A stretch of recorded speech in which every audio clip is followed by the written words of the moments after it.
Est-ce qu'on peut acclamer encore Jésus? Alléluia. Gloire à Jésus. Amen. Gloire à Jésus. Amen. Encore, gloire à Jésus. C'est la Amen. manière de dire Amen qui va créer problème. Gloire à Jésus. Amen. Vas-y, c'est Le thème de cette prédication est: la promesse de Dieu engendre des batailles. La promesse de Dieu engendre des batailles. Alléluia. Tu ne dis pas amen, amen. La promesse de Dieu engendre des batailles. Alléluia. Nous allons prendre le livre de Nombres 13, verset 27 à 29.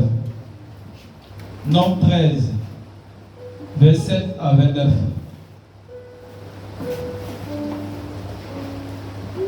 Nombres 13, 27 à 29. Je lis la parole. Je vous prie de vous tenir debout.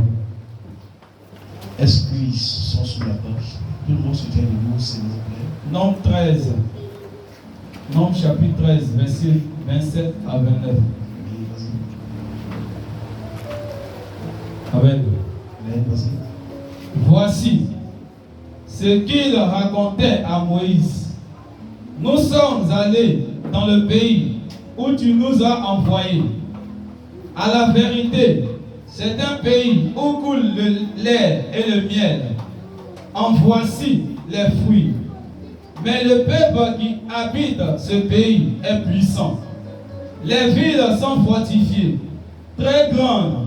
Nous y avons vu des enfants d'Anak. Les Amalécites habitent à la contrée du Midi. Les Haïtiens, les Étiens, les Juiciens et les Amoriens habitent la montagne. Et les Cananéens habitent près de la mer et le long du Jourdain. Amen. Amen. Amen. Dis à quelqu'un, la promesse de Dieu dans ta vie engendre des batailles. La promesse de Dieu dans ta vie engendre des batailles. Et avant d'atteindre le résultat que Dieu veut que tu atteignes, tu dois batailler. Amen. Mais Pour recevoir la promesse, tu dois je m'assois sans réserve. Amen. Amen. Ma fille, ça va bien. D'accord.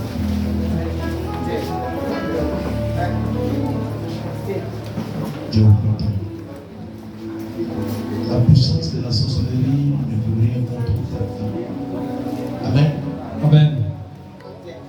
Ici, le thème que nous allons méditer ce matin, c'est un thème basé sur une promesse. Et je veux que toi-même, tu sois le vigile de toi-même, le gardien de toi-même, sur cette parole. Et tu as mon autorisation de parler à ton frère juste à côté de toi. Et tu lui dis, mon frère, je t'interdis de parler au bout de la parole. Amen. Dis à ton frère, dis à ta soeur. Dis mon frère, ma soeur. Mon frère, ma soeur. S'il te plaît, je t'interdis de parler au bout de la parole. S'il te plaît, je t'interdis de parler au bout de la parole. Amen. Amen. Acclame-toi parce que tu es formidable.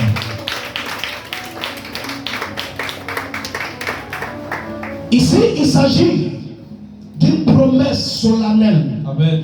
Et que Dieu donne au peuple d'Israël. Amen. Qui comprend de quoi je parle? Amen.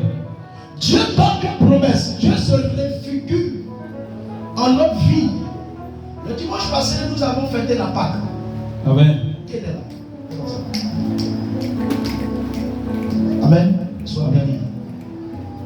Nous avons fêté la Pâque. Amen. Et il y a d'autres aujourd'hui qui fêtent Pâque.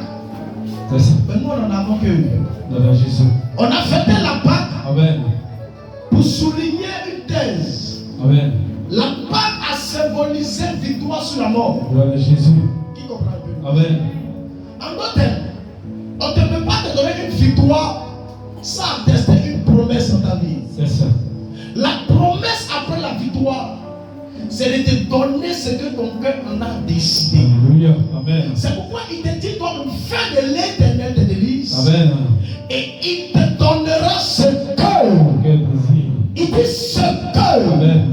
Ton cœur. Il dit pas son cœur. Il dit ton cœur désire.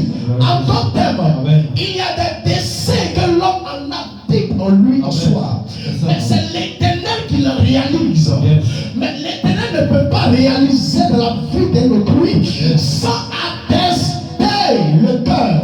C'est ça. Tout ce qui doit s'acquérir Amen. à une victoire.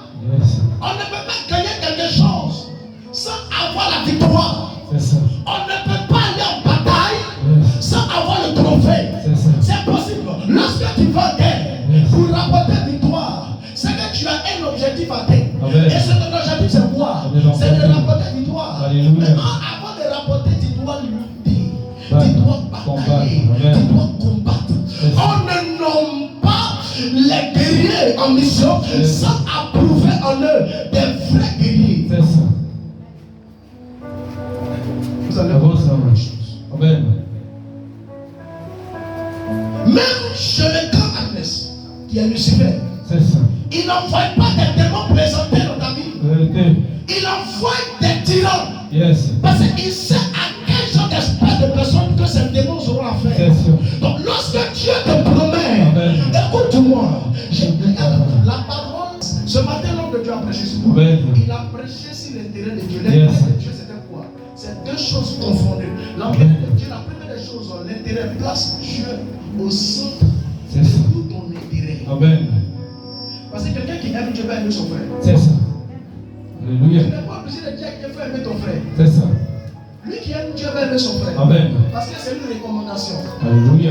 Il dit celui qui aime Dieu Yes. et qui dit n'aime pas son frère, c'est qu'il n'aime pas Dieu. Donc C'est en d'autres termes, important. celui qui aime Dieu doit oublier d'aimer son frère. Amen. Donc tu ne peux pas dire à ton frère, faut aimer ton frère. À moins qu'il n'aime pas Dieu. C'est ça. Mais s'il aime Dieu, il est obligé de l'aimer. Voilà, Jésus. Donc l'intérêt de Dieu dans sa prédication, Amen. c'est d'aimer